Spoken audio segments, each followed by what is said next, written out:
That usually just means it's real or someone made it with their hands instead of a computer.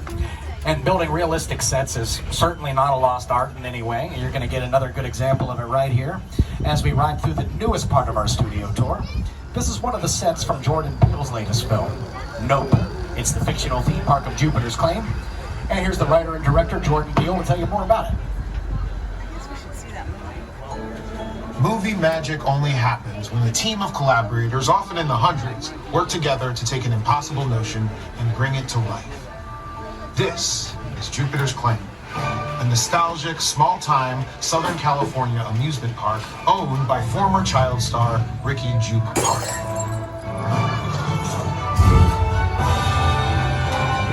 Over there, look into the winking realm and have your picture taken just like the kids in that old 90s movie Kid Sheriff. That's what this whole place is loosely based on. Remember that one? No? Well, I do.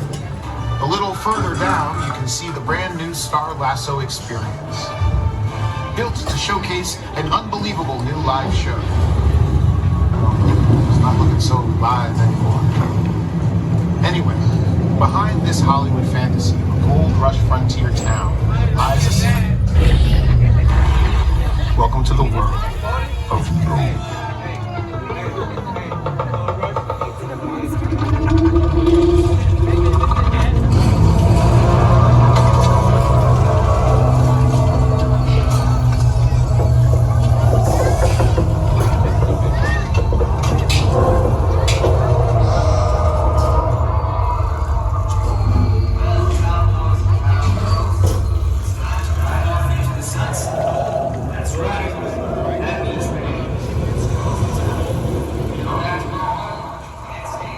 The set is the work of production designer Ruth Day Young, and if you've had a chance to see the movie Nope, you know a lot of the elements on that set are pretty important to the plot of that film, too. If you want to watch the full version, click this video on the left, or want to watch a video that recommend for you, click this video on the right. Finally, thank you for watching, and see you later.